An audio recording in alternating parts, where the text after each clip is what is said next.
बहुत बधाई हो। देश के युवाओं ने एक अहंकारी सरकार को झुका दिया और धर्मेंद्र प्रधान जी को इस्तीफा देना पड़ा जनता के सामने। अब मेरी प्रधानमंत्री जी से निवेदन है कि लगे हाथों E20 का भी मामला सॉल्व कर दो। लोग बहुत ज़्यादा परेशान हैं, लोगों की गाड़ियां खराब हो रही हैं, माइलेज खराब हो रही है। तो इसीलिए प्रधानमंत्री जी से निवेदन है कि इससे पहले कि ये भी मुद्दा बड़ा बने, आप ही आगे बढ़ के इसको सॉल्व कर दो। तो इस दिशा में सभी लोगों को साथ लाने के लिए इस शनिवार को एक कार्यक्रम हम आयोजित कर रहे हैं, national town hall against E20। इसमें हमें उम्मीद है कि हजारों लोग पार्टिसिपेट करेंगे। ये सुबह 12 बजे शुरू होगा।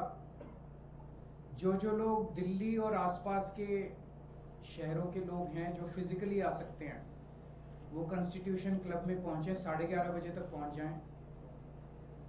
और जो लोग दिल्ली के बाहर के और फिजिकली नहीं आ सकते, ऐसे हमें उम्मीद है कि हजारों की संख्या में लोग ऑनलाइन जुड़ेंगे।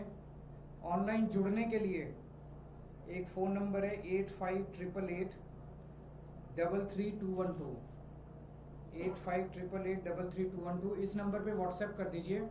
हम शुक्रवार को शाम तक आपको एक लिंक भेज देंगे। आप अगले दिन सुबह 11:30 बजे के बाद किसी भी टाइम उस पर लिंक पे क्लिक करेंगे तो आप ऑनलाइन हमारे साथ जुड़ सकते हैं। इस टाउन हॉल में हमारी उम्मीद है कि हम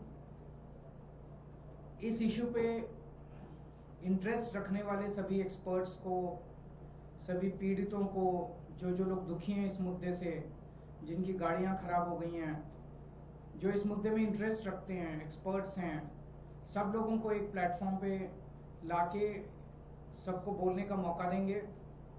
और आगे की रणनीति तय होगी कि इस मुद्दे पे सरकार को कैसे फोर्स किया जाए कि सरकार इस E20 को विड्रॉ करे।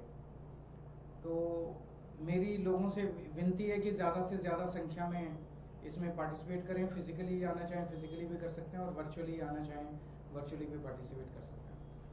अगर आपका कोई प्रश्न है तो आप बता सकते हैं। सर, आपने कहा कि इससे पहले कि यह मुद्दा बड़ा बने, सरकार तक की क्या आप लोग नेशन वाइड इसको लेकर प्रोटेस्ट की सब कुछ करेंगे। अभी ये शुरुआत है, बीच में हो गया था। आपको याद होगा मैंने एक ऑनलाइन पिटीशन भी शुरू की थी प्रधानमंत्री के नाम। उसमें 2 लाख से ज़्यादा चिट्ठियाँ आ चुकी हैं, जिसको लेके अगले हफ्ते मैं प्रधानमंत्री के घर भी जाऊंगा, लेकिन वो इसके बाद, शनिवार के बाद। तो अभी शनिवार को इसमें ज़्यादा से ज़्यादा लोग पार्टिसिपेट करेंगे। सर, अभी जो सरकार की तरफ से आश्वासन दिया गया था छात्रों की कार्रवाई नहीं होगी, बिहार, पश्चिम बंगाल, कई राज्यों में पुलिस एक्शन दिख रहा है, वो सही नहीं है। इस तरह से अपने ही लोगों के ऊपर इस तरह से एक्शन लेना सही नहीं है। खासकर पूरे देश के सामने सरकार ने ये वादा किया कि हम छात्रों पे कोई एक्शन नहीं लेंगे, लेकिन अब छात्रों के ऊपर पुलिस कार्रवाई की जा रही है, मुकदमे किए जा रहे हैं, लाठीचार्ज किया जा रहा है। तो इससे तो यही लगता है कि ये सरकार झूठी है, जो भी बोलती है अपने बात पे कायम नहीं रहती है। सर, आज संसद में बिल लाया जा रहा है और उसमें कड़े कानून बनाने की बात कही जा रही है। 5 साल और 10 करोड़। प्रधानमंत्री के पिछले 4-5 साल के स्टेटमेंट्स उठा के देख लो, सोशल मीडिया पे खूब चल रहे हैं। 2 साल पहले प्रधानमंत्री ने पार्लियामेंट में बोला था कि हम ऑलरेडी कड़े कानून बना चुके हैं। फिर जो 2024 का मास्टरमाइंड था, उसको इन्होंने बड़े तामझाम के साथ गिरफ्तार करवाया। गिरफ्तार कराने की 3 महीने में उसको बेल करा दी, और अब पिछले हफ्ते सीबीआई ने उसकी क्लीन चिट देके उसका मुकदमा वापस ले लिया। तो अगर नीयत ही नहीं है सरकार की, प्रधानमंत्री जी की नीयत ही नहीं है पेपर लीक रोकने की, प्रधानमंत्री जी की नीयत ही नहीं है माफिया के खिलाफ एक्शन लेने की, तो जो मर्जी कानून बना लो। कानून बनाने से क्या होता है? और अगर नीयत हो तो कानून तो ऑलरेडी बहुत है। अगर आपने उनके खिलाफ एक्शन लेना है तो ऑलरेडी बहुत कानून है जिनके अंदर उनको सजा दिलाई जा सकती है। लेकिन फिर भी कड़े कानून और बनते हैं तो हम उसका स्वागत करते हैं, उसमें कोई दो राय नहीं है। लेकिन पहले नीयत होनी चाहिए उनको पकड़ के जेल में डालने की, उनको कड़ी से कड़ी सजा दिलवाने की। Thank you. सर, पंजाब के शिक्षा मंत्री को लेकर सवाल खड़े हो रहे हैं कि पंजाब में पेपर चोरी हुई और उनको हटाया नहीं जा रहा है। ये 10 साल हमारी दिल्ली में सरकार रही, एक भी पेपर लीक नहीं हुआ। 5 साल से हमारी पंजाब में सरकार है, एक भी पेपर लीक नहीं हुआ। ये बात इनको चुभ रही है बहुत बुरी तरह से, और ये सारे देश के सामने है कि भारतीय जनता पार्टी के हर राज्य के अंदर पेपर लीक हो रहे हैं, और आम आदमी पार्टी की 2 राज्यों में सरकार बनी, एक भी पेपर लीक नहीं हुआ।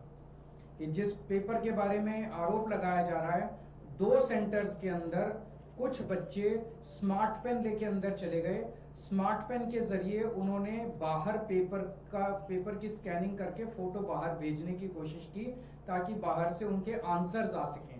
चीटिंग करने की कोशिश की। वो 10-12 बच्चे जो भी थे वो उसी टाइम वहीं पकड़े गए। कोई पेपर लीक नहीं हुआ है। तो ये झूठा आरोप लगा रहे हैं पेपर लीक हो गया, पेपर लीक हो गया, क्योंकि इनके पास कुछ कहने को नहीं है।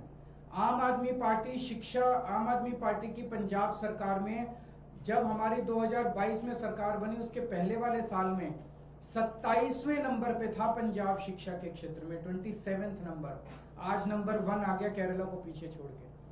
तो जो शानदार काम शिक्षा के क्षेत्र में हुआ है, उसको कलंकित, उसके ऊपर गलत वो आरोप लगाने की कोशिश की। पंजाब से जुड़े